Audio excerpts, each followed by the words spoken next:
Baik, Assalamualaikum warahmatullahi wabarakatuh. Perkenalkan, nama saya Muhammad Rivian Nur, Stambuk F3 per 120162. Saya akan mempresentasikan hasil kerja saya, yaitu manajemen investasi dan properti.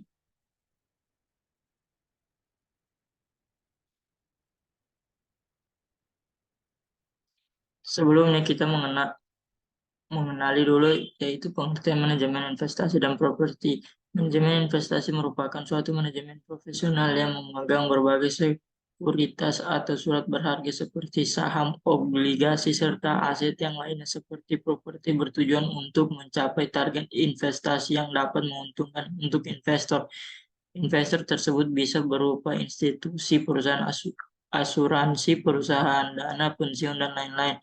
Atau bisa juga merupakan investor perorangan, di mana sarana yang dipakai umumnya berupa kontrak investasi atau yang biasanya dipakai ialah kontrak investasi kolektif KIK seperti Redaksiana. Yang kedua, manajemen properti dapat didefinisikan sebagai tugas sekelompok orang atau organisasi dengan tujuan mengelola harta kekayaan yang terbatas untuk barang berwujud yang dimiliki oleh perorangan atau perusahaan guna mencapai tujuan yang telah ditentukan.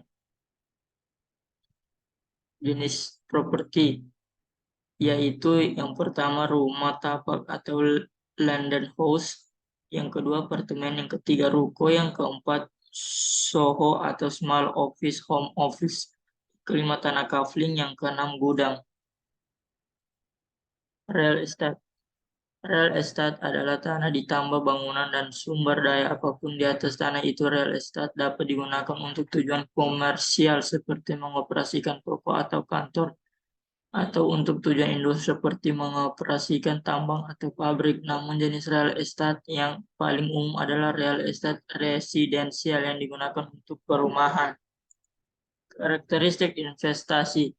Karakteristik ini terbagi menjadi dua, yaitu karakteristik investasi jangka panjang dan maupun pendek. Karakteristik investasi jangka panjang, menurut Setiawati terdapat tiga karakteristik investasi jangka panjang, yaitu keuntungannya. Investasi jangka panjang umumnya lebih besar dibandingkan investasi jangka pendek. Jangka waktu investasi lebih dari 1 tahun, bahkan ada yang tidak dijual selamanya. Bagian dari sisi aktiva perusahaan. Karakteristik investasi jangka pendek, sementara itu menurut Mohemahdi termasuk 5 karakteristik dari investasi jangka pendek, yaitu keuntungan investasi jangka pendek umumnya lebih rendah dibandingkan investasi jangka panjang. Aset dapat segera diperjualbelikan atau dicairkan dalam uang tunai.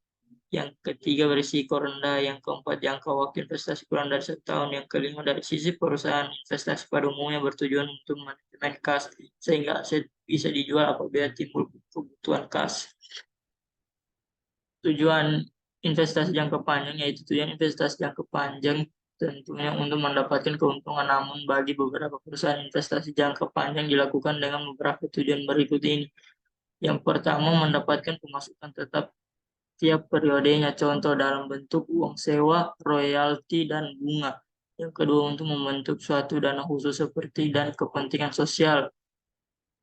Yang ketiga, mengontrol perusahaan lain melalui kepemilikan dengan ekuitas perusahaan tersebut. Yang keempat, untuk menjamin perusahaan dapat tetap melanjutkan kegiatan operasionalnya meski dalam kondisi yang sulit.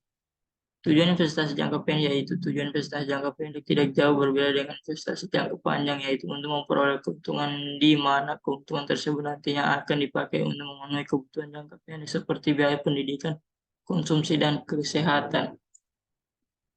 Mungkin itu presentasi dari saya. Sekian, terima kasih. Assalamualaikum warahmatullahi wabarakatuh.